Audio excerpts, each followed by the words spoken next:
मित्रों नमस्कार। इंस्टाग्राम के बातों बातों में कार्यक्रम में आपका मैं हार्दिक स्वागत करता हूं। मैं सुनील मिश्र, इस कार्यक्रम का प्रस्तुत करता। आपको यह बताना चाहूं कि 155वां भाग है और हमारे बीच आज हमारे अतिथि के रूप में प्रतिभाशाली कथक नृत्यांगना ऋचा जैन जी शामिल होंगी, पधारेंगी। वे दिल्ली में रहती हैं और गायन में भी निपुण हैं। नृत्य के साथ साथ बाकायदा उन्होंने नृत्य के साथ गायन की भी तालीम ली है और बचपन से ही उनको संगीत और नृत्य का जो वातावरण मिला है उसके चलते उन्होंने गहरी साधना करते हुए अपनी एक जगह बनाई है। देश के अनेक प्रतिष्ठित कला मंचों में उनकी भागीदारी हुई है। उन्होंने अपने आत्मविश्वास से भरे नृत्य प्रदर्शन से सभी को प्रभावित किया है। वे दुनिया के अनेक देशों की सांस्कृतिक यात्राएं भी कर चुकी हैं। मैं अपने मित्रों का स्वागत करना चाहूँगा। प्रमोद डेकाटे मेरे साथी इस वक्त इस कार्यक्रम में जुड़े हैं और भी मित्र लोग जुड़ते होंगे, आते होंगे। 7:05 पर ऋचा जैन इस कार्यक्रम से जुड़ेंगे, हम उनको रिसीव कर लेंगे और उससे हमारे फिर कार्यक्रम की एक शुरुआत जो हो चलेगी। तो फिर हम लोग 1 घंटे उनके साथ उनके जीवन और सृजन को लेकर कुछ रोचक बातें करेंगे। वे अपना अनुभव साझा करेंगी, किस तरह से वो आरंभ से लेकर इस जगह तक, इस मुकाम तक पहुंची हैं और कैसे इस धरातल पर वो महसूस करती हैं, क्या महसूस करती हैं, क्या आगे का उनका स्वप्न है, क्या लक्ष्य है। ये पूरा एक वातावरण लगातार इस बातचीत का जो इतने वर्षों में कभी नहीं हुआ, ऐसी आधुनिक पहल हमारे तकनीकी संसाधनों ने की कोरोना काल में, जब भौतिक रूप से एक दूसरे का मिलना जुलना प्रतिबंधित हुआ। कोरोना काल में इस साल की शुरुआत में मार्च जैसे ही शुरू हुआ, फरवरी के ख़त्म होते होते, लेकिन किस तरह से जितने भी ये आभासी माध्यम है, फेसबुक है, ट्विटर है, ये अपना इंस्टाग्राम है, इन सब के माध्यम से किस तरह से हम लोग सब एक दूसरे से जुड़े रहे और अपने अनुभव, अपनी भावनाएं, अपने क्या हम सोच रहे हैं वो सब एक दूसरे से साझा करते रहे। वो सब इस बीच हमारे बीच आपस में बांटा गया। उससे मनोबल बढ़ता रहा, एक प्रकार का हौसला आपस में हम लोगों ने सबने एक दूसरे को दिया। बहुत सारी रचनात्मकताएँ साझा हुई, कुछ नई बातें भी हुई, कुछ नई चीज़ें भी हुई।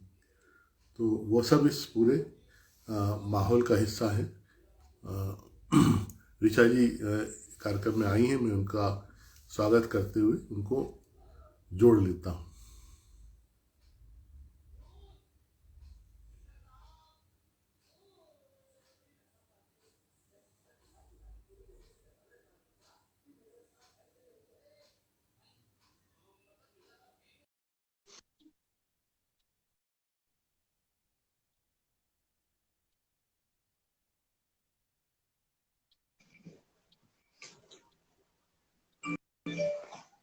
नमस्ते ऋचा जी।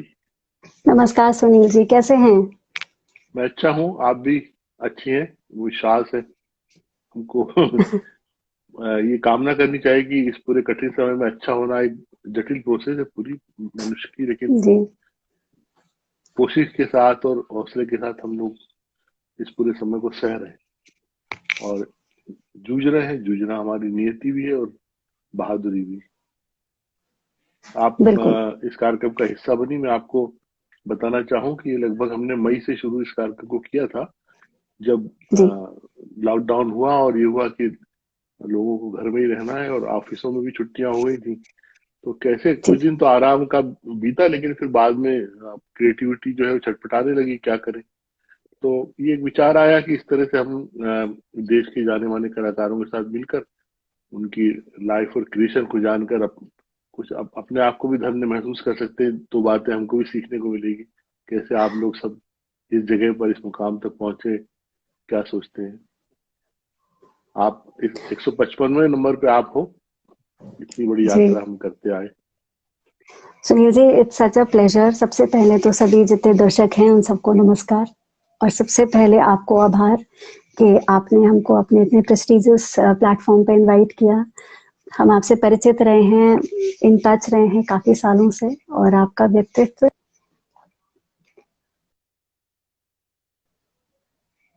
बहुत सरल ये पूरा और बहुत ही, जी, बहुत सब simple and very very beautiful kind of a of a person, I must say. I've known you personally also, so it is such an honor for me to be here. Thank you so much. मुझे हमेशा एक बात रही है, ये तो बड़ा बता कह पाना मुश्किल है कि क्या किस तरह से अपने स्वभाव और व्यक्तित्व से हम अपने सामने दिखाई देते हैं सबको। लेकिन कोशिश मेरी यही रही है कि जिस तरह का व्यवहार मैं सबसे अपेक्षा करता हूँ, कोशिश करता हूँ कि वही व्यवहार मैं सबसे करूँ। तो जी, यही एक धारा है। अब इसमें जो कुछ भी कभी कभार कोई भूल चूक हो जाती हो तो नहीं कहता, लेकिन कोशिश करता हूँ कि मनुष्यता बनी रहे, मनुष्य बने रहे। जी, और बिल्कुल। प्रमोद जो जी कुछ भी नमस्कार बाकी, लिख रहे हैं। नमस्कार प्रमोद जी। जी, हाँ हाँ, प्रमोद प्रमोद ज्वाइन हुए हैं, हमारे मित्र हैं ये नमस्कार। सब। इन सब जी, के साथ ही ये कार्यक्रम चलता आया, इनके प्रोत्साहन से, इनके जुड़ने से। हरीश है, रितेश है, हमारे सब साथी, प्रमोद। तो ये एक पूरी प्रोसेस है दरअसल। और कुछ थोड़ा थोड़ा आप सबसे सीख लेते हैं, कुछ कुछ अच्छी बातें, फिर वो अपने जीवन में उतार लेते हैं, तो उससे कुछ कुछ और बेहतर हो जाता है। ये पूरी 25-30 साल की सेवा में ये सब हासिल है। आपसे अच्छा, ये एक तो आरंभ में तो एक बहुत बड़ा सरल से एक सवाल है कि 5-7-8 महीने ये आपके कैसे बीते, थोड़ा सा मुझे बताइएगा कि मार्च का महीना क्या किस तरह का था जब लॉकडाउन शुरू हुआ। कहीं क्या कुछ तैयारियां थी देश में विदेश में कहीं आने जाने की, कैसे इन सब चीजों में जर्क लगा, सुनना चाहूंगा जी, आपसे। सुनील जी, ये परिस्थितियां कई बार ना हमको ये सिखाती हैं कि सब कुछ हमारे हाथ में होता नहीं है। इंसान की फितरत ऐसी है कि अक्सर हमें जी। लगता है कि हम सब कुछ कर सकते हैं, हम कर रहे हैं, लेकिन ये जो ईश्वर की एक इंडिकेशन होती है ना कि सब मेरे हाथ में और तुम सब हमारे हिसाब से चलते हो, तो ये लॉकडाउन में एक ये चीज समझने को मिली। कार्यक्रम थे और शेड्यूल्ड थे अक्टूबर नवंबर तक, मतलब जनवरी से ही बात हो चली थी और ईमेल्स फिक्स हो चुके थे कि मार्च में यहाँ, अप्रैल में यहाँ, मई में यहाँ, सब कुछ सेटल्ड था। और सडनली जब ये लॉकडाउन आया तो सब कुछ बंद, और एक धक्का तो बहुत बुरा लगा कि ये एकदम से क्या हो गया। पर मैं समझती हूँ कि कहते हैं ना कि वो एक चीज की एक्सेप्टेंस, कि हाँ ये स्थिति ऐसी है कि हम इसमें कुछ ज्यादा हमारा कंट्रोल है ही नहीं, तो शायद ये ईश्वर की इच्छा होगी कि कहते हैं ना अपने अंदर क्या चल रहा है, ठहर हाँ कर ये सोचने का समय शायद ईश्वर ने हाँ हम सबको दिया है। क्योंकि अक्सर क्या होता है जिंदगी में, हम लोग चले ही जा रहे हैं, अब ये है, अब वो है, अब वो है, अब वो है, सब सबके लिए बोल रही हूँ मैं, दुनिया भर में। हाँ। तो शायद एक उन्होंने एक मौका हमें ये दिया कि ठहर कर सोचो, और एग्जैक्टली क्या करना है, एग्जैक्टली बैठ कर शांति से सोचो, अपने अंदर अपने देखो, और फिर उसके बाद काम करो।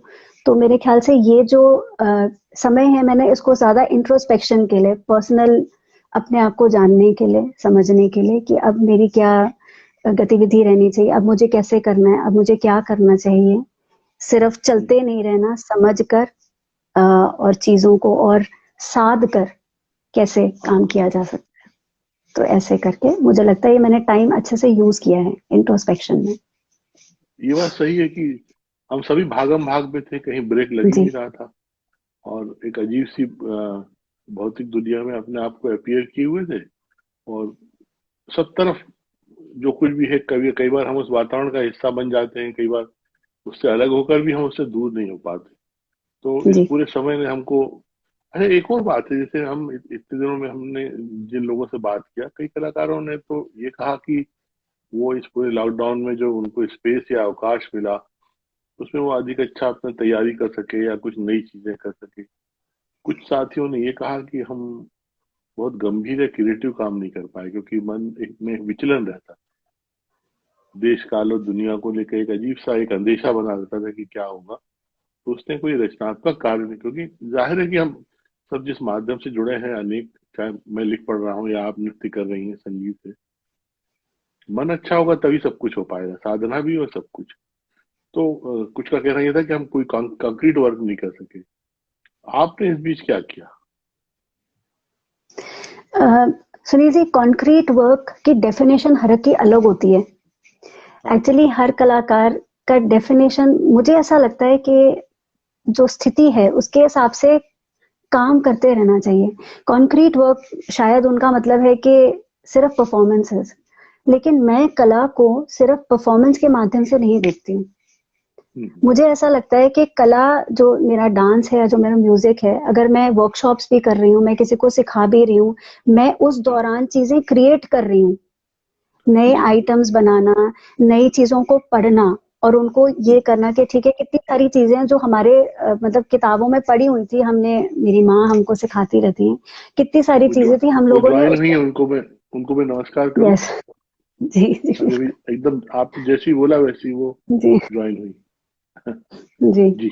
तो काफी सारी ऐसी चीजें थी जो मतलब कभी, मतलब हम कर नहीं रहे थे, उसको पीछे रखा हुआ था। तो वो सब चीजों को वापस लाना, क्रिएटिवली उनको क्रिएट करना, क्योंकि सोचने का टाइम था। जब परफॉर्मेंसेस कर रहे होते तो इतना मन और दिमाग इतना शांति से लगता नहीं है कई बार। जल्दी जल्दी करना है, 15 दिन में कुछ क्रिएट करना और करना है। तो ये समय ऐसा था, मुझे लगता है कि मैंने इसको बहुत प्रोडक्टिवली यूज किया है। कॉन्क्रीट का मतलब कई लोगों को लगता है कि स्टेज परफॉर्मेंसेस हैं, बट मेरे लिए कला सिर्फ स्टेज नहीं है। स्टेज पे आउटपुट, कहते हैं ना, फाइनल आउटपुट ज्यादा है, लेकिन उसके पीछे जो मेहनत होती है वो हम लोग करते रहे हैं। और मेरे ख्याल से मैंने अच्छे से टाइम यूज किया है और चीजें क्रिएट करी, वर्कशॉप्स करी, पढ़ाई कर रही थी मैं बहुत सारी डांस के ऊपर, जो हम कथा वाचन करते हैं उसके बारे में मैं पढ़ रही थी। तो उससे क्या होता है, पढ़ते रहने से आपके बैक ऑफ द माइंड में जब चीजें रहती हैं, तो जब आप परफॉर्म कर रहे हैं तो वो आपको इजाफा दे देंगे, बढ़ोतरी देंगे उस चीज में। तो मुझे नहीं लगता कि ये टाइम वेस्ट था। मुझे ऐसा लगता है कि मैं वही कह रही हूँ, इंट्रोस्पेक्शन, क्रिएटिविटी मुझे और अच्छे से आई क्योंकि मैं शांत थी, मैं एकदम शांत थी इस दौरान, इसलिए। और जो बाहर का वातावरण था उसने कुछ असर डाला आपको, कुछ डिस्टर्ब किया? जो विपरीत चीजें हो रही थी इसमें, जो जो कुछ भी हम घटनाक्रम सुनते थे, पलायन हो रहा है या लोग, बहुत से बड़े बड़े कलाकारों का इस बीच चले जाना हुआ, ये सब चीजों ने कुछ आपको व्यवधान किया क्या? बिल्कुल किया। मतलब एक कलाकार के तौर पे हम काफी सेंसिटिव रहते हैं, यहाँ से ज्यादा कौन जानेगा। तो जी। वो सेंसिटिविटी, देखिए, ये सर्कमस्टांसेस ऐसे थे कि ये हर एक को डिस्टर्ब ही कर रहे थे, डिस्टरबेंस रहती है। और जब इतने सारे कलाकार हमारे चले गए और बहुत बुरा लग रहा था, इतने लोग बहुत परेशान हुए, इतने, खाना नहीं है लोगों के पास, छत नहीं है, कैसे किराया दें, ये बहुत डिस्टर्बिंग चीजें थी। लेकिन अपनी अपनी तरफ से जितनी मदद हो सके उस पे भी काम होता रहा। हालांकि मैं कभी इसका जिक्र करना मुझे अच्छा लगता नहीं है, लेकिन स्वाभाविक रूप जो भी बन, हाँ, जो भी बन पड़ा, क्योंकि हर एक की अपनी क्षमता है करने की भी, तो अपनी क्षमता अनुसार जो भी बन पड़ा हम कर रहे थे। और ये भी पहचान रहे थे कि इस स्थिति में, ये जो भवंडर है, इसमें सब लोग बराबर से फंसे हुए हैं, कौन किसी की क्या मदद करेगा। तो जितनी भी क्षमता थी, तो डिस्टर्ब तो किया, बट एक्सेप्टेंस भी थी इस बात की कि ईश्वर इच्छा, जैसे वो चाहे।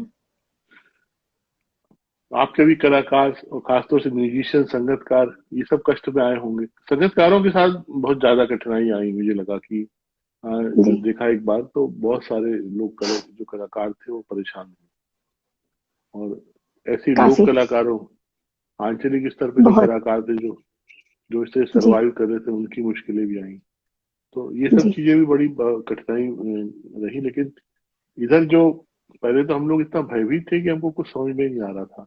अभी जो बिल्कुल। एक पिछले महीने 2 महीने से एक निडरता आई है कि जब इस एक तरह का एक वाक्य जो हम सबके बीच चल पड़ा है कि इसके साथ ही जीना है, तो थोड़ा बहुत हिम्मत जी सब करने लगे हैं कि लोग मिलजुल रहे हैं, बात कर रहे हैं। नहीं तो पहले तो ये था कि बिल्कुल आइए ही मत, मिलिए ही मत, दिखिए ही मत। हम्म लेकिन हम्म अब ये है कि कम से कम एक दूसरे से बात करने के लिए तो तैयार है, या कम से कम जी एक साइकोलॉजिकली ये दिमाग में बैठा है कि दो निरोगी लोग बात कर सकते हैं आपस में खड़े होकर, ये तो लोग कहते हैं कि बिल्कुल आप तो अब जहां हो वहीं रहो, वहीं ज्यादा अच्छे हो। तो ये बिल्कुल। सब इन चीजों ने बहुत डराया।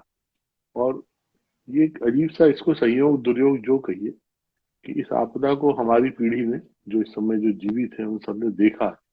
आने वाले जी। समय में जब ये सब वैक्सीन आ जाएगी और सब कुछ ठीक हो जाएगा, तो हम लोग लोगों को बताएंगे कि ऐसा कुछ हुआ था। क्योंकि अब इसके बिल्कुल। बाद जो पीढ़ी पैदा होगी और बड़ी होगी, उसको नहीं पता होगा कि क्या ये समय लोगों ने देखा। लेकिन ये बताने, ऐसी पिछली 2-3 सदियों में जो बड़े बड़ी दुर्घटनाएं हुई हैं, विश्व युद्ध हुआ है, या ये हिटलर का जो एक योग रहा। जुल्म, हाँ, इन सब के समय भी इसी तरह से मानवता का बड़ा प्रश्न, संवेदनशीलता के बड़े प्रश्न खड़े हुए हैं। इस बारे में जी। आपको क्या लगता है कि इस पूरे समय में अपने पराये की भी पहचान हुई, इसके भी कुछ अनुभव होंगे? अपने पराये की पहचान मेरे ख्याल से जिंदगी हमें हमेशा देती है ये। अपने पराये की पहचान हमें जिंदगी ने घड़ी घड़ी देती रही है। लेकिन मुझे ऐसा लगता है कि ये आपदा ऐसी थी कि हम लोगों ने ये जाना कि जितनी पीड़ा मुझे हो रही है, जो मेरे से जो नीचे हैं इकोनॉमिकली या जो भी हैं या ऊपर हैं, सबको बराबर है। हम्म, ये एक ऐसी स्थिति थी जहां पर कहते हैं ना, एक ह्यूमैनिटेरियन जो या मानव, जो एक कहते हैं ना एज ए ह्यूमन, जो मेरी हाँ, फीलिंग है, मेरी फीलिंग ये नहीं थी कि सिर्फ मैं सेफ रहूं, मेरी फीलिंग ये थी कि मेरे बराबर वाला भी सेफ रहे, मेरे घर काम करने वाला भी सेफ रहे, मैं सबकी सेफ्टी चाह रही थी।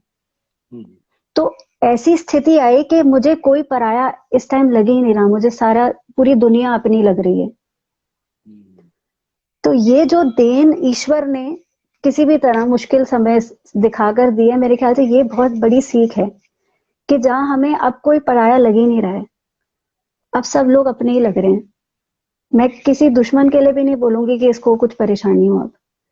तो मेरे ख्याल से जो एक कहते हैं ना, एक अंदर से होते गए, प्योरिटी हम में आती गई, हमारी जो गंदगी थी, जलन थी किसी से, या ये ना बढ़े मैं बढ़ जाऊं, या उसको प्रोग्राम मिले, इसको प्रोग्राम मिले, ये हो वो हो, जो रहती थी, इंसान हम सब लोग हैं। हम्म। लेकिन वो सारी चीजें मेरी धुल गई। मुझे सब अब अपने ही लग रहे हैं, मुझे कोई पराया नहीं लग रहा। तो ये भी अपने एक दिलचस्प, जी। हाँ हाँ, बोलिए, कहिए, आपकी बात पूरी हो जाए। तो अब जी, तो पराया मुझे अब कोई मुझे पराया नहीं लग रहा, मुझे सब अपने ही लग रहे हैं। ये एक बड़ी बात है, इस तरह से आपने सोचा है। नहीं तो इस पूरे कठिन समय में मैं कुछ फिल्मों के, जैसे मैं तो सिनेमा से जुड़ा हूँ, तो कुछ ऐसी फिल्में हैं विदेशी और हिंदुस्तानी यादगार, जिनमें ऐसे कष्टों में आपस में मानवीयता एक दूसरे के प्रति बड़ा आक्रामक भी हो जाती है, क्योंकि सब अपने अपने जीवन की परवाह करने लगते हैं एक सीमा के बाद।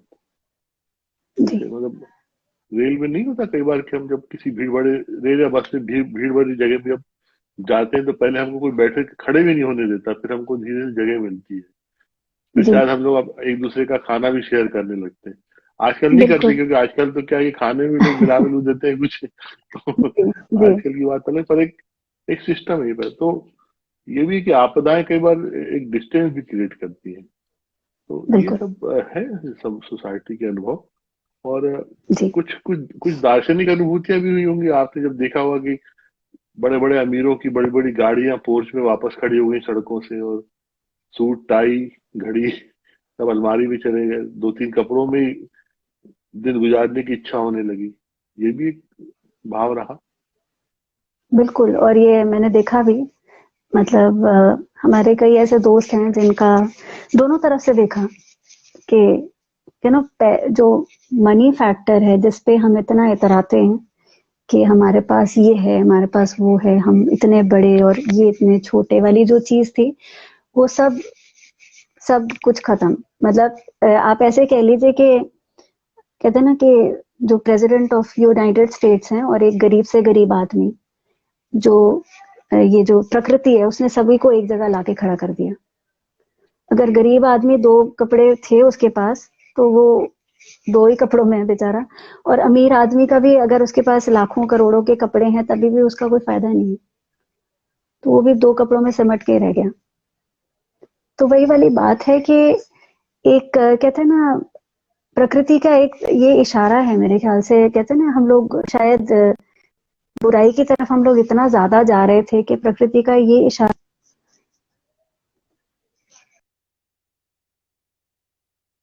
मेरे ख्याल से ईश्वर ईश्वर का जो वो चीज है ना, वो ये इशारा है उनका। तो ये समझना चाहिए, और कलाकारों को इसलिए भी समझना चाहिए क्योंकि अ, हम लोगों का रिस्पॉन्सिबिलिटी दूसरी होती है। हम लोगों की रिस्पॉन्सिबिलिटी सिर्फ ये नहीं है कि मैं ये बन जाऊं, मैं वो बन जाऊं। कला की और कलाकारों की रिस्पॉन्सिबिलिटी ये है कि अपने काम के माध्यम से वो सोसाइटी को बेटर करें, बहुत वो एक अच्छी बात। वो बेहतर समाज बना पाए। तो मेरे ख्याल से मैं as an artist, as a person, इस बारे में और मतलब दिल खोल के मैं इस बारे में सोचने लगी हूँ। जैसे मैंने पहले हमने जिक्र किया, थोड़ा प्योरीफाई हो गए, वही चीज हुई है।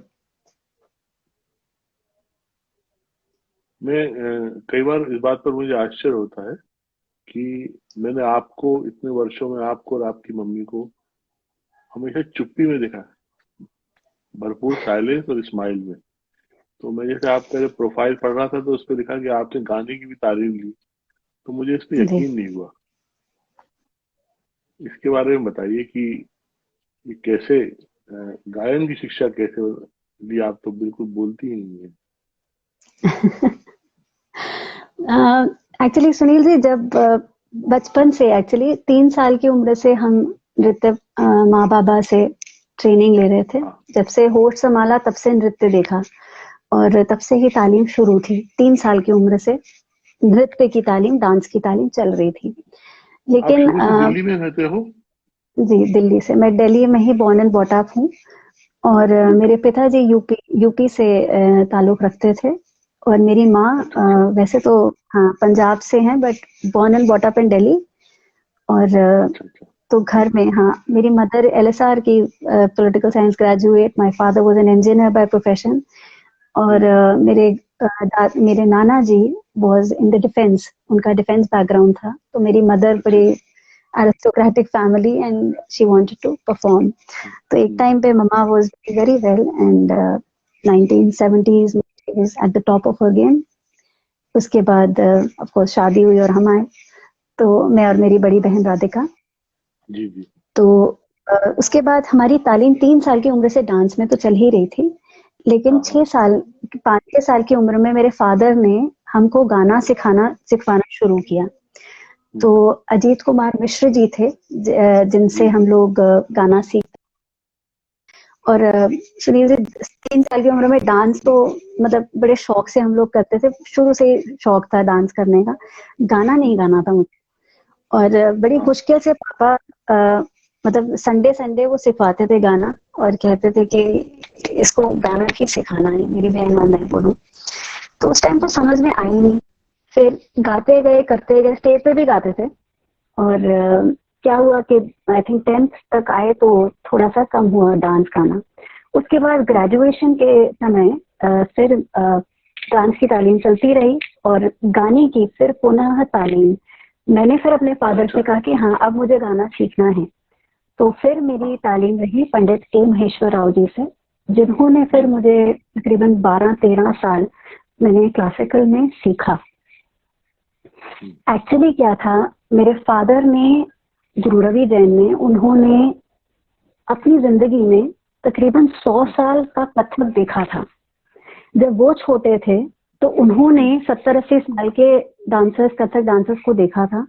और वो उस टाइम करते थे कथा वाचन का सही प्रयोग, जो जहां से कथक की शुरुआत हुई, गाना गा के नाचने की परंपरा। वो तो शंभू जब हम महाराज जी के छोटे, शिष्य रहे?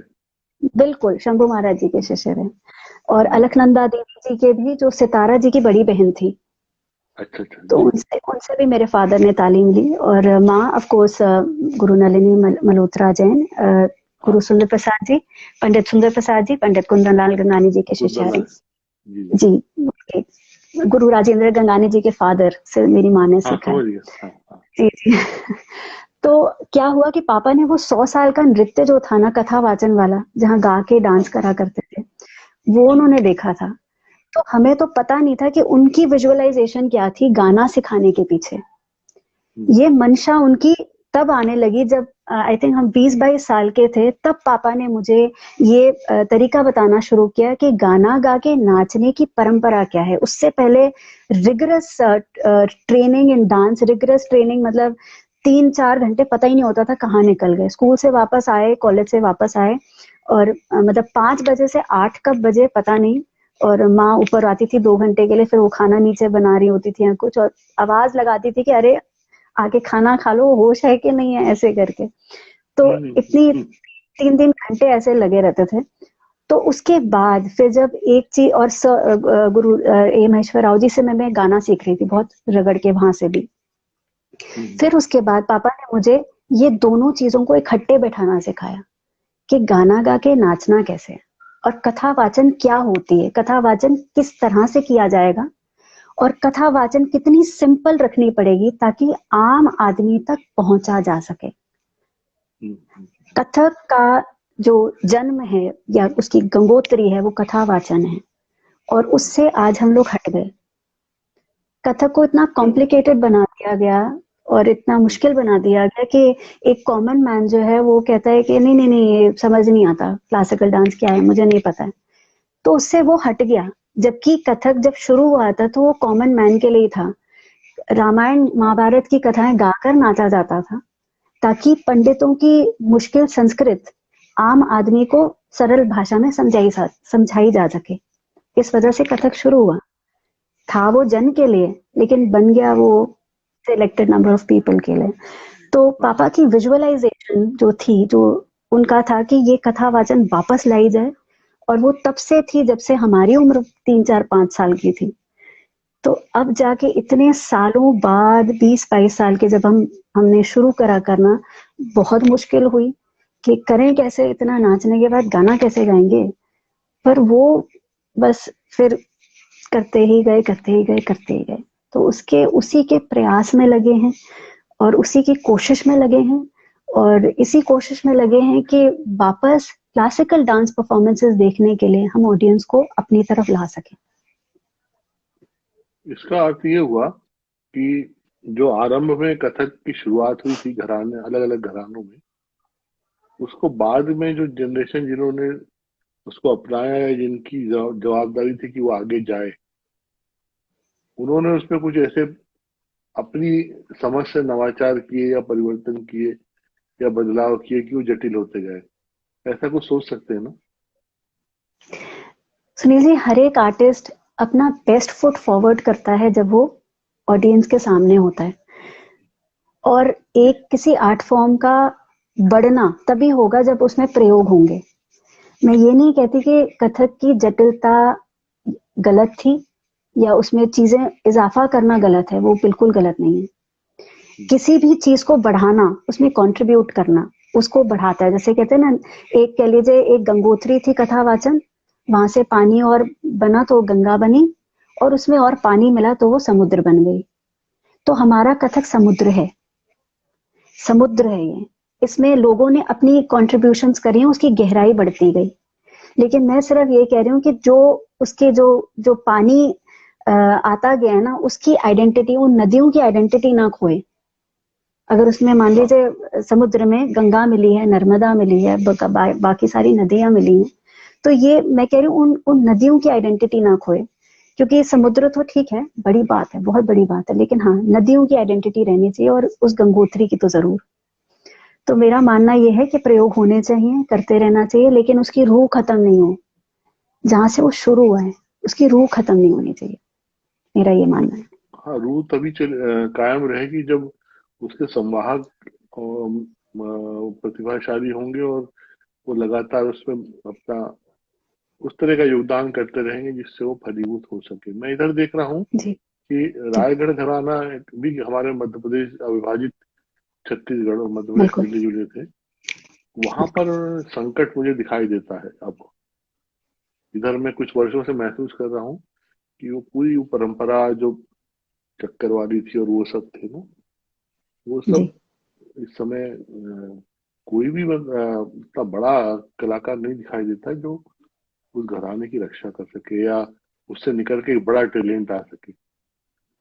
जयपुर घराने में, लखनऊ घराने में, आप सबके घराने में तो फिर भी है कि हमको दिखाई देता है दृश्य में, लेकिन कहीं ना कहीं ये सब संकट तो है। इसके पीछे कुछ कारण आपको पहले तो ये बताइए कि आपको कुछ संकट लगता है या आपको लग रहा है कि सब ठीक ठाक?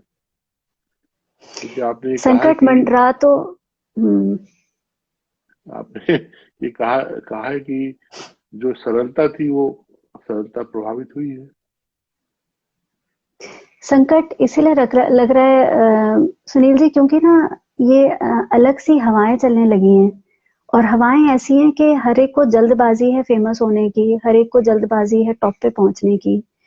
तो उससे क्या है कि जो साधना वाली जो चीजें थी ना, वो लुप्त हो गई, वो है नहीं अब।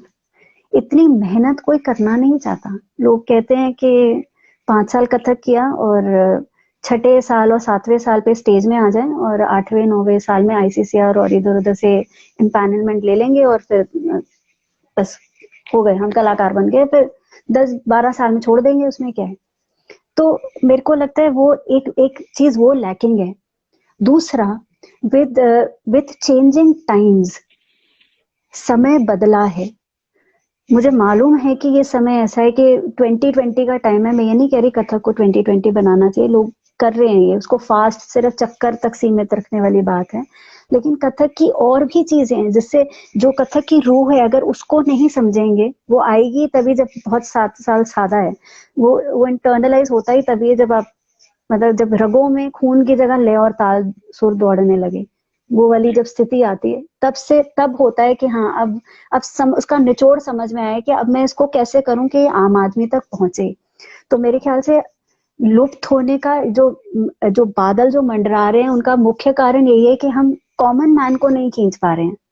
और ये घरानों की बात नहीं है, ये हर एक क्लासिकल आर्ट फॉर्म पे ये बादल मंडरा है, हाँ, कॉमन मैन को खींचने का।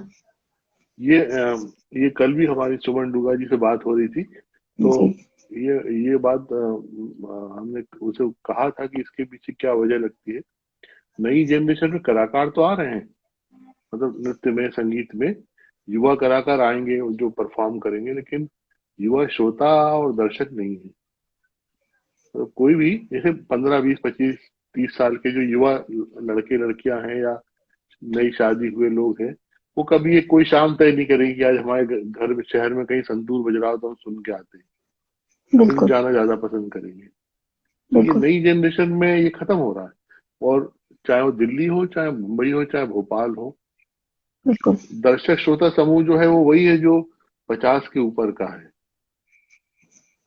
जो देखता सुनता आया इतने वर्षों में लगातार, अपनी प्रिपरेशन लेता आया, उसको अच्छा लगता है। तो एक शहर में 100-150 लोग अपने निकल आते हैं, ऐसे जो पति पत्नी या मित्र लोग हैं आपस में, वो आईआईसी या कहीं भी परफॉर्म हो रहा है चले गए, कमानी चले गए, या रविंद्र भवन भोपाल।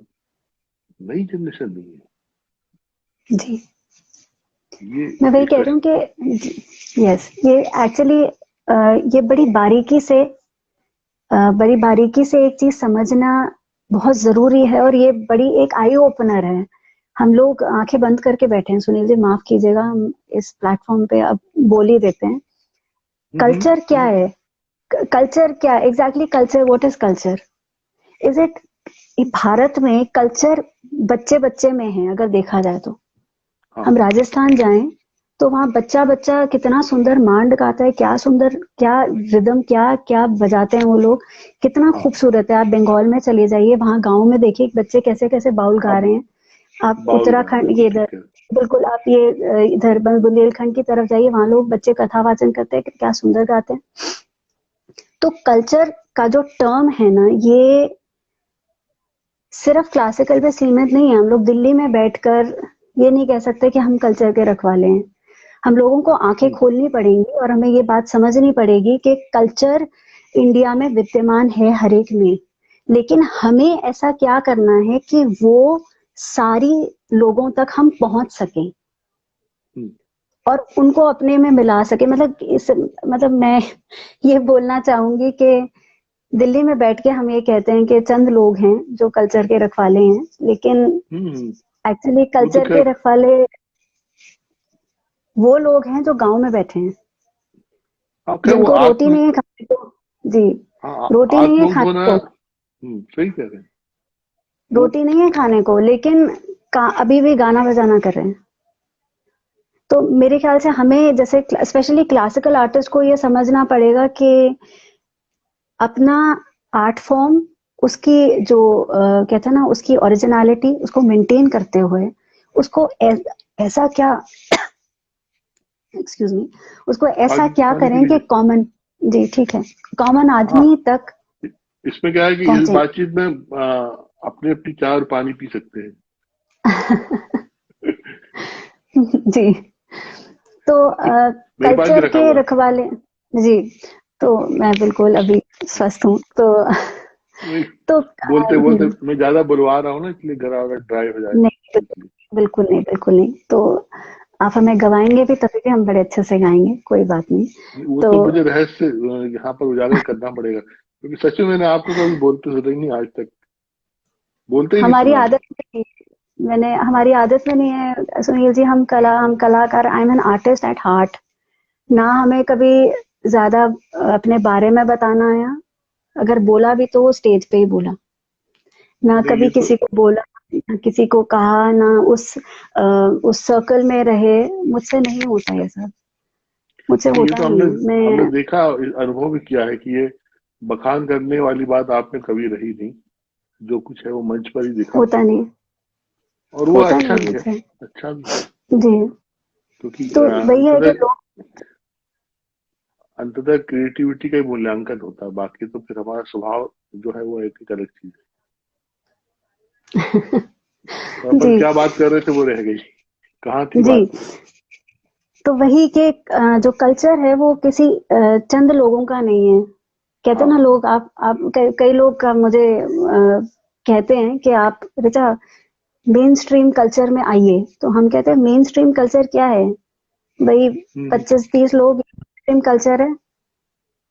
पर हमें तो उस तक पहुंचना है जो कि हम यहाँ गा बजा रहे हैं, यहाँ नाच रहे हैं, तो वो जो बाहर रेडी वाला खड़ा है ना, वो भी अंदर आना चाहे। हम्म, हमें वहां पहुंचना है, हमें सही उन बात। 25-30 लोगों में नहीं पहुंचना है। जब मैं उनसे कनेक्ट कर पाऊंगी तब मेरी कला साकार है। ऑडिटोरियम में नाचना, चंद लोगों को बुलाना, उन्हीं की वाहवाही लेना, ये उद्देश्य नहीं है मेरा, या बहुत बड़े अवार्ड ले लेना, ये उद्देश्य नहीं है। जब आंख बंद करूं मैं इस जीवन में, तो मेरा कथक बच्चे बच्चे में फैलाओ, बच्चा बच्चा जाने, कथक जाने, मुझे जाने ना जाने कोई फर्क नहीं पड़ता, कथक जिंदा रहे, ये फर्क पड़ना चाहिए। तो इसीलिए मेरी बाउंड्रीज जो है ना, लोग कहते हैं कि तुमको इस तरह बात करनी चाहिए, उस तरह मिलना चाहिए, हमें होश नहीं रहता, हमें बाहर का शोर सुनाई नहीं देता सुनील जी, हमें हमें अंदर की शांति पसंद है। हम अपने काम में इतना लीन रहना चाहते हैं कि हमें बाहर का शोर सुनाई नहीं देता। क्या पता उस उतना करते साधते साधते, क्या पता ऐसा दिन हम देख पाए अपनी जिंदगी के अंत में कि जैसे मैं आपसे बोल रही हूँ कि कथक बच्चे बच्चे में फैला हो, बच्चा बच्चा समझ रहा हो कथक, और हम उनके माध्यम से जी जाएं। वो है जीवन का साकार होना। ये शिक्षा माँ पिता की होंगी निश्चित रूप से, वही आप में आई हैं। बिल्कुल, क्योंकि वो दोनों भी के ऐसे ही थोड़ा, रहे हैं हाँ कि पिताजी के बारे में बताइए थोड़ा सा मुझे, कि क्या क्या उनकी ऐसी बात है जो आप गांठ में बांध के रखती हो। बिल्कुल, ये उन्होंने हमेशा यही, जैसे मैं आपको अभी हम बात कर रहे हैं, उन्होंने हमेशा ये बोला था कि बेटा नृत्य जो है ना वो इबादत है, नृत्य प्रोफेशन नहीं है, नृत्य पैसा कमाने का माध्यम नहीं है, नृत्य इबादत है, पूजा है, इसे वैसे ही करो। तो वो जो चीज है ना मेरे, वो गांठ बंधी हुई है। और हम्म, हमने जब घुंघरू पहना, हमने उसी, और या जब तानपुरा उठाया, जब गाना गाने बैठे, तो हमेशा उसी चीज को रखा दिमाग में हम्म, कि जहां घुंघरू बजाया या जहां स्वर लगाया, मेरी पूजा हो गई। उसी उसी मन से काम किया और उसी मन से मेरे ख्याल से मेरा जीवन व्यापन भी रहेगा। तो कभी इधर उधर गए नहीं, बाहर का शोर सुनाई नहीं दिया, क्योंकि अंदर का जाप, स्वरों का जाप, ताल का जाप हमेशा चलता रहना चाहिए इस तरह। अच्छा, एक और बात ये भी है कि अब घरानों की सारी खुशबू और ज्ञान और उसकी जो ग्लोरी है वो आपके घर में है। माँ जयपुर घराने की विदुषी है, तो एक सुंदर समन्वय नृत्य में कैसे आया होगा? यहाँ का भी कुछ अच्छा पक्ष, यहाँ का भी कुछ अच्छा पक्ष, और फिर एक जो न्यूट्रल पोजीशन होती है कई बार, जी तो ये सब चीजें कैसे आसान हुई आपके लिए, ये भी मैं जानना चाहूंगा। एक्चुअली बहुत सौभाग्य की बात, मैं ये तो मानती हूँ कि शायद पिछले जन्म में, मेरे ख्याल से मैं पिछले जन्म में भी कलाकार थी, और पिछले जन्म में शायद यही मांगा होगा कि हे ईश्वर, मैं ये काम बड़े अच्छे से सीख पाऊं और कर पाऊं। तो इस जन्म में उन्होंने मुझे माता पिता ऐसे दिए जिनके माध्यम से मैं ये काम सीख पाई, और अभी भी सीख रही हूँ। ये सीखना जिंदगी भर रहेगा। तो जो लखनऊ और जयपुर घराने की जो चीजें थी, जो बारीकियां थी, हाँ, वो इन लोगों ने मुझे बड़े आराम से बताई। मतलब जैसे एक चीज सिखाई, टेक्निकली सिखाई कि हाथ ये जाएगा, शब्द ये हैं, हाथ यहाँ जाएगा, पैर यहाँ जाएगी, गर्दन यहाँ जाएगा। ये टेक्निकल बात हो गई कि ये पर्टिकुलर चीज को डांस कैसे करना है। कुछ उसके बाद होता है कि बारीकियां इस पर्टिकुलर घराने की क्या हैं, इस शब्द में, इस शब्द का, जैसे अगर हम तोड़े भी बोल रहे हैं तो तोड़ों का वजन क्या है, ये क्या मांग रहा है तुमसे। ये बारीकी, ये धीरे धीरे धीरे धीरे करके आती गई। और एक घराने की चीज, मतलब जैसे अगर लखनऊ घराने की चीज हम सीख रहे होते थे मेरे पिताजी से, मेरे बाबा से, तो माँ इंटरफेयर नहीं करती थी। और जब मैं माँ से सीख रही हूँ तो मेरे पापा इंटरफेयर नहीं करते थे। तो ये चीज रहती थी। तो उससे क्या हुआ कि मैं बड़ी क्लैरिटी से समझ पाई कि ये जयपुर है, ये लखनऊ है, ये बनारस है। उसे बरतने का तरीका, ऑफ कोर्स, जब हम ये इंडिविजुअल बंदिशें सीखे उसी पैटर्न में, फिर उसके बाद उसे मॉडिफिकेशन मेरे पेरेंट्स ने करी, मेरे फादर ने, मेरी मदर ने मॉडिफाई उसे किया कि कैसे और इसे खूबसूरत बनाया जा सकता है।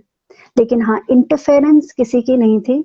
वो चुपचाप देखते रहते थे। मेरे को ये काम होता था कि मुझे कोई एक बंदिश उन्होंने थोड़ा टुकड़ा जो पढ़ा उन्होंने दिखवाया, उसको हमने रटा, उसके हाथ पैर हमको बताए गए, फिर वो मुझे छोड़ देते थे।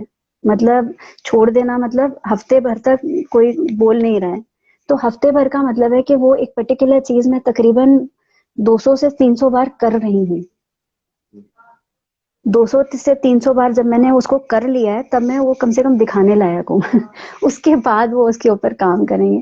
तो इस तरह से एक एक चीज की ट्रेनिंग रही और इंटरफेरेंस नहीं थी। तो एक चीज सीखी जयपुर, वो जयपुर उनकी महारत, उनकी एक्सपर्टीज थी माँ की, तो बस माँ को का था, बाबा का था जहाँ पर, तो बाबा का था, इस तरह से। अच्छा, मम्मी जी ने डांस कब तक किया, कब से छोड़ा, या अभी भी करती है? उनका हाथ और जो भी हमारी कोरियोग्राफी होती है, उनका पूरा माइंड उनका रहता है। हम थोड़ा सा बोलने लायक हुए हैं, हालांकि उनके सामने तो नहीं, लेकिन डेफिनेटली उनका कोरियोग्राफी रहती है और फाइनली उनका ही आउटपुट रहता है हमारे उसमें। यस, उन्होंने परफॉर्म करना बंद किया था, आई थिंक तकरीबन 55 या 56 में उन्होंने अपना लास्ट मतलब नेशनल प्रोग्राम ऑफ डांस किया था, which was a beautiful recording.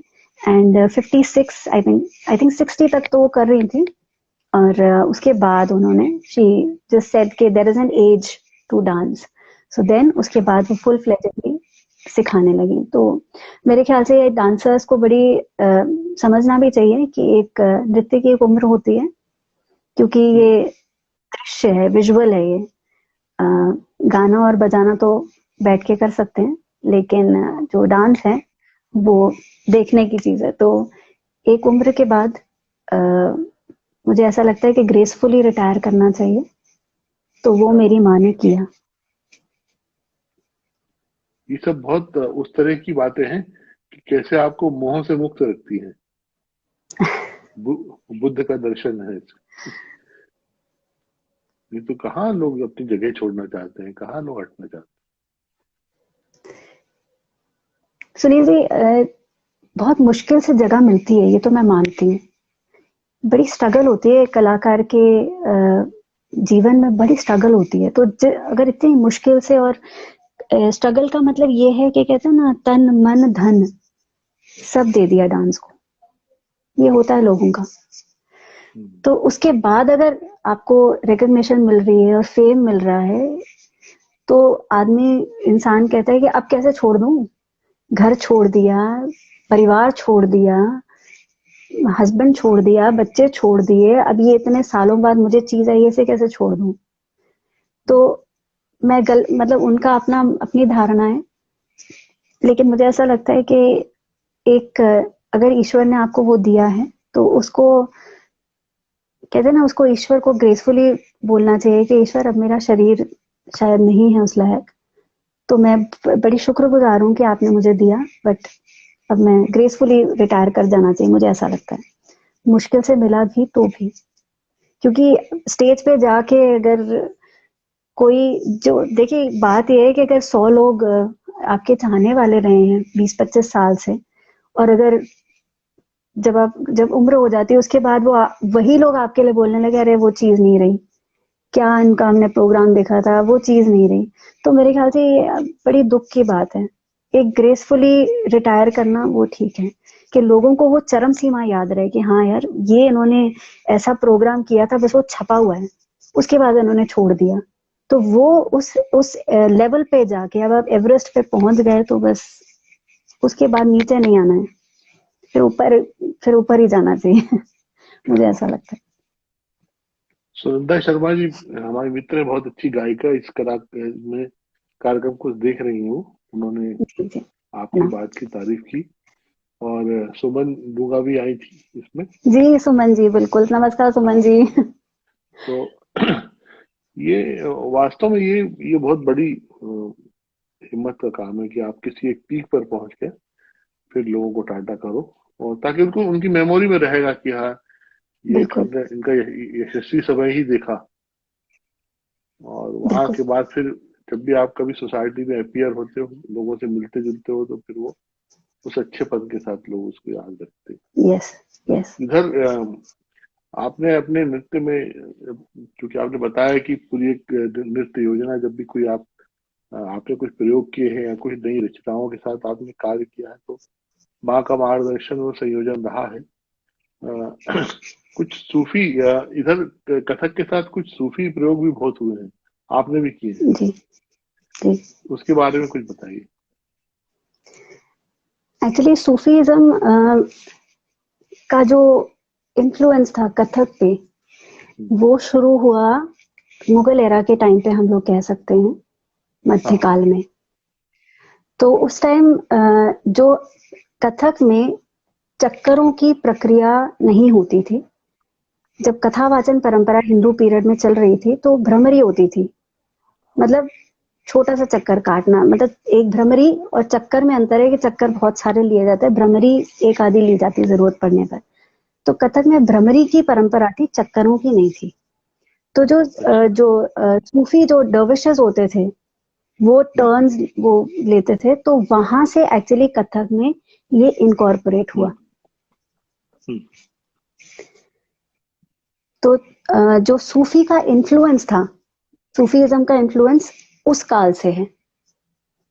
Sufism के चक्कर कथक में इनकॉर्पोरेट हुए हम्म। एक्चुअली में, जब हम पढ़ाई करते हैं इस बारे में। तो अब हम इस एरा में आते हैं, ये सारी चीजें होती गई, और अब हम इस एरा में आते हैं, तो लोगों ने कहा कि सिर्फ चक्कर काटना वो सूफी कथक हो गया। बट सूफी कथक प्रयोग के लिए ठीक है, बट सूफी कथक का टर्म करेक्ट नहीं कहा जा सकता। तो हम्म। हमने जो प्रयोग किया था, मैंने 2012 में नेशनल प्रोग्राम ऑफ डांस किया था। तो उसमें हमने क्या किया था, हमने सूफी कलाम लिया था, एरी सखी मोरे पिया घर आए, लेकिन उसको नाचने का पूरा ढंग कथक का था, और उसमें दोनों रस प्रधान है सूफीज्म में। ये कहते हैं ना, जैसे हम, जैसे सपोज हम भजन नाच रहे हैं, उसी तरह हमने सूफी नाचा था। तो जैसे भजन हम कृष्ण का, कुछ राधा कृष्ण का जब भी कुछ चीज उठाते हैं तो उसमें दो रस प्रधान है, एक तो हो गया श्रृंगार रस और दूसरा है भक्ति।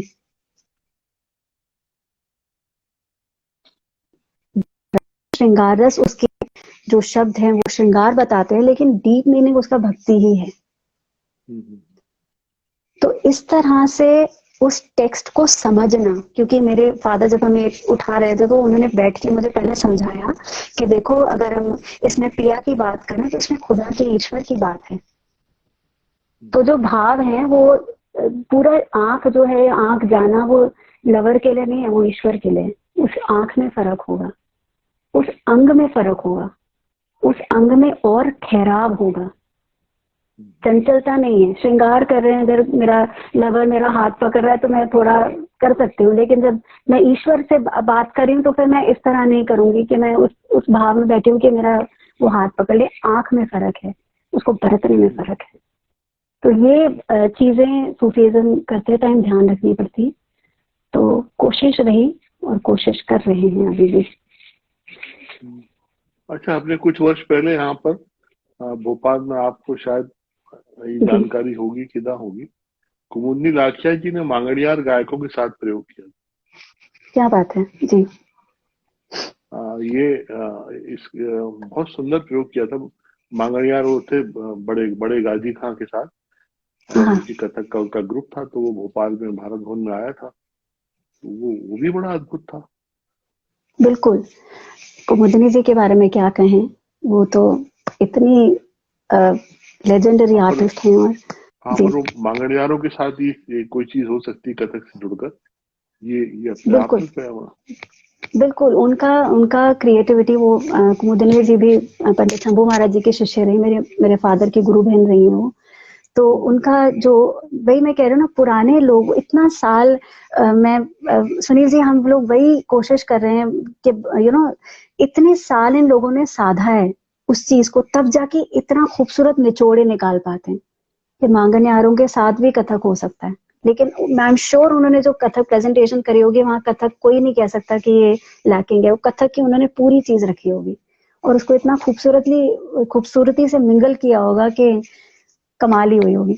तो वही मैं कह रही हूँ, बहुत साल साधना, इंटरनलाइज करना, जब रगों में स्वर, ताल और लय दौड़ने लगे, तब ये निचोड़ निकलते हैं। अरे ऐसे कुछ हमको भी ऐसा लगा, हालांकि हम तो कलाकार नहीं है और हो सकता है हम नासमझी की बात करने जा रहे हैं, लेकिन हमारे मन में भी आया है कि कथक के साथ क्या मालवा में जो हमारे मध्य प्रदेश में कबीर गायक है, मालवी बोली में जैसे प्रहलाद टिपाणिया जी हैं और जो लोग गाते हैं, क्या उनका कोई साम्य हो सकता है? बिल्कुल हो सकता है। हमने किया था, एक कोशिश करी थी, हमन है इश्क मस्ताना, हमन को होशियारी, क्या कबीर जी का लिखा हुआ है। तो हमने किया था दिल्ली में।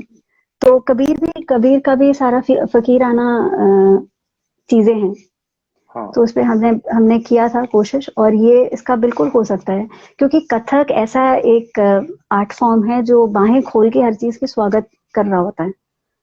कथक में बंधे हुए आइटम्स नहीं है, कथक बांधता नहीं है, कथक खोलता जी। ऐसी नासमझी में हमने उमा डोगरा जी को भी सजेस्ट किया था कि आप कभी नजीर अकबर आबादी की रचनाओं को कथक में एक्सपेरिमेंट करके देखो। मुझे नहीं पता ये संभव है कि नहीं, पर मेरे को बिल्कुल लगा है। इनफैक्ट मतलब मैंने उधर, मेरी मदर ने मुझे सिखाया था मधुशाला, हरिवंश राय बच्चन जी की मधुशाला पर।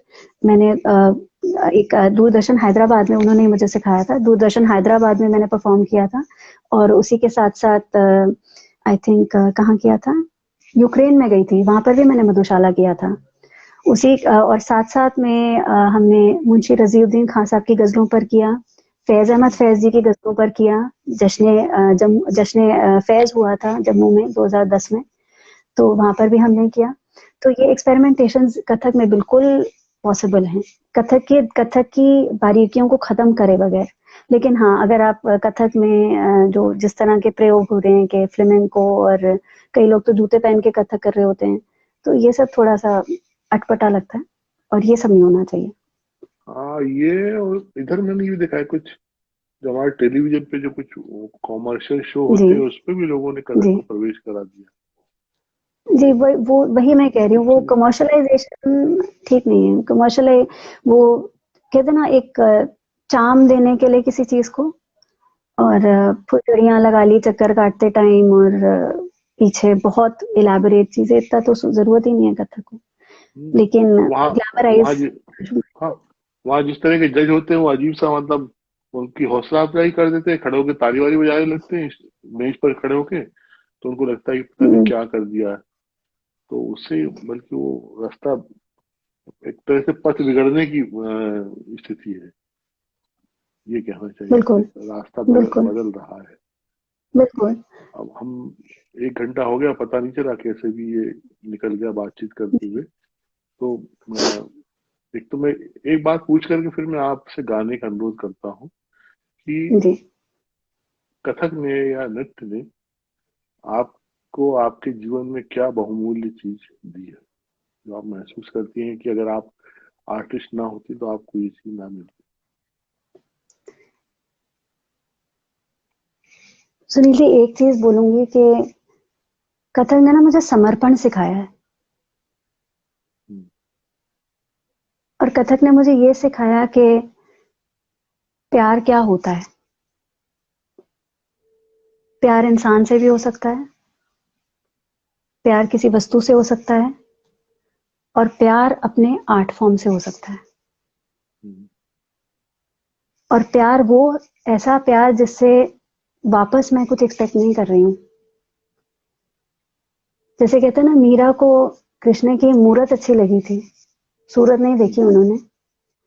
उनको क्या, उनको थोड़ी पता था कि मूरत थोड़ी कुछ मुझे वापस देगी, हम्म, लेकिन उनको उससे प्रेम था। तो उस तरह की, आजकल के टाइम में उसको फूलिशनेस बोलते हैं, हम्म, लेकिन आज आज भी नाम हम मीरा का लेते हैं। सालों बीत गए, युग बीत गए, आगे भी बीतेंगे, लेकिन जो पूर्ण समर्पण वाली जो चीज थी, वो मीरा में थी। राधा को फिर पता था कि श्याम सामने है, कृष्ण सामने है मेरे। उनकी सूरत देखी थी उन्होंने, लेकिन मीरा ने तो सूरत भी नहीं देखी। हम्म। तो वो जो मूरत से प्यार, जो कहते हैं ना, जो प्यार करना, जो समर्पण है, वो मुझे मेरे कथक ने सिखाया। और ये चीज मुझे नहीं लगता कि मुझे किसी और प्रोफेशन से आती।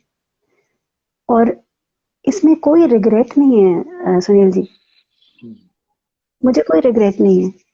जैसे हम्म। कहते हैं ना, अरे सब कुछ दे दिया, क्या क्या मिला, कुछ नहीं मिला, मैं कभी नहीं कहूंगी ऐसा, उसमें क्योंकि वो कहीं वापस पाने की, एक्सपेक्टेशन। हाँ, पाने की चाह है ही नहीं उसकी, उसके बदले में कुछ मिले। सुनिए, पाने की चाह बहुत छोटी चीज है इन सब चीजों के आगे। अगर मैं पाने की चाह रखूंगी ना, तो मैं उस मन से, उस जतन से, उस प्रेम से मैं काम ही नहीं कर सकती हूँ। ये पाने की चाह मैंने बचपन में ही छोड़ दी थी। बचपन में जब सीख रहे थे, तभी ये पाने की चाह की कड़वाहट निकल गई शरीर से, दिमाग से, जब सीख रहे थे काम। तो इसीलिए क्या मिला, क्या मिलेगा, क्या नहीं मिला, इन सब पचड़ों में पड़ना is disturbing my peace of mind. It is disturbing my balance of mind. काम करो, और दुनिया से लेकर मत जाओ, दुनिया को दे कर जाओ। बहुत बढ़िया। जीवन सार्थक तब है। पद्मश्री लेकर, पद्म विभूषण, भारत रत्न लेकर मैं खुदा के पास जाऊंगी, तो वो कहेंगे इसका मैं क्या करूं? तुमने नीचे क्या किया? कितने लोगों को कथक दिया, कितने लोगों को सिखाया? तुम्हारा कोई आगे, तुम्हारे वजह से आगे कुछ बढ़ा, कुछ हुआ? दुनिया में क्या कंट्रीब्यूट करके आए हो? हम्म,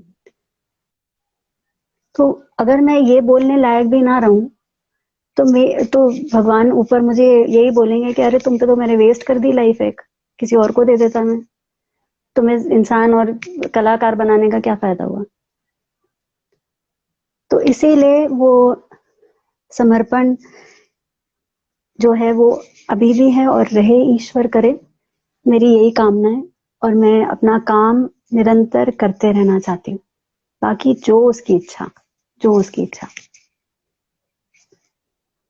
इसी के फॉलो अप में सुना दीजिए कुछ, फिर हम प्रणाम करेंगे आपको। जी।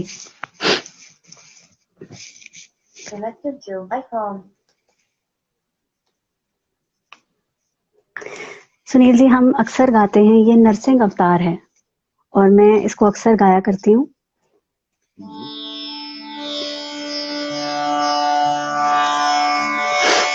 ये कथा वाचन ही है।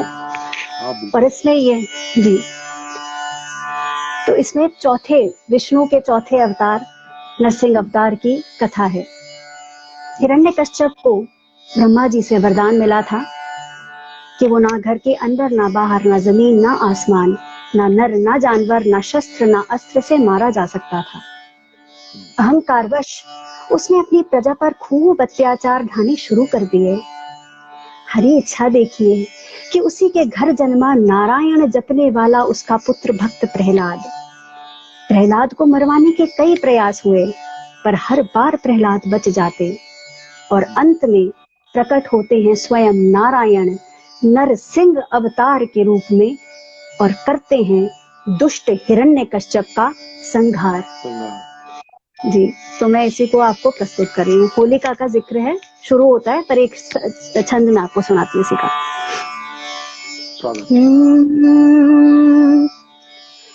होलिका ने सो जुलम गुजारो, प्रहलाद गोद बैठारो। होलिका ने ऐसो जुलम गुजारो, प्रहलाद गोद बैठारो।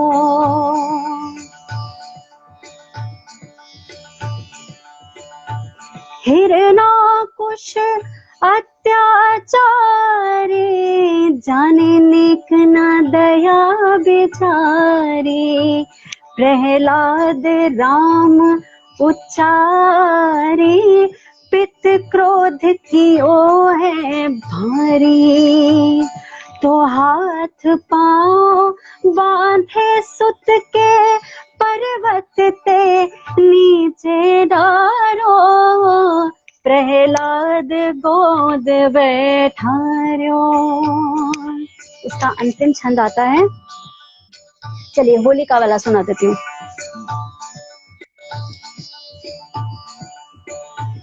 दिए कष्ट भयंकर भारी, जाने नेक न दया बेचारी।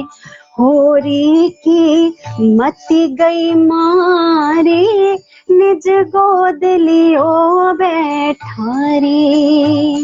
तो धू धू करके जरी होलिका, धू धू करके जरी होलिका। बचो राम को प्यारो, प्रहलाद गोद बैठारो। तो इस तरह से चलता है कथा। कहते जाते हैं, कथा गाते जाते हैं, और कथा नाचते जाते हैं। बहुत सुंदर। सुनंदा जी ने लिखा ब्यूटीफुल सिंगिंग। बहुत बहुत शुक्रिया। और मेरे लिए उपलब्धि है, मैंने आज आपको बोलते हुए गाते हुए सुना। सुनील जी, आपका आभार, थैंक यू सो मच। आप आए इस कार्यक्रम में, एक अच्छे फिगर को आपने सार्थक किया। 155। मैं ऐसी अपने आप पे अपने प्रयत्न को थोड़ा बहुत सार्थक होते देखता हूँ जब ये संख्या ठीक ठाक होती है। अब ये कितने दिन में चलेगा मुझे नहीं पता, लेकिन फिर भी आप जैसे गुड़ीजन, जब तक मित्र लोग इसमें आना स्वीकारते रहेंगे तब तक हम इसको करते रहेंगे। बहुत आभार आपके साथ तो हमेशा। सभी सुनने वाले भी। जी, सभी को आभार, थैंक यू सो मच।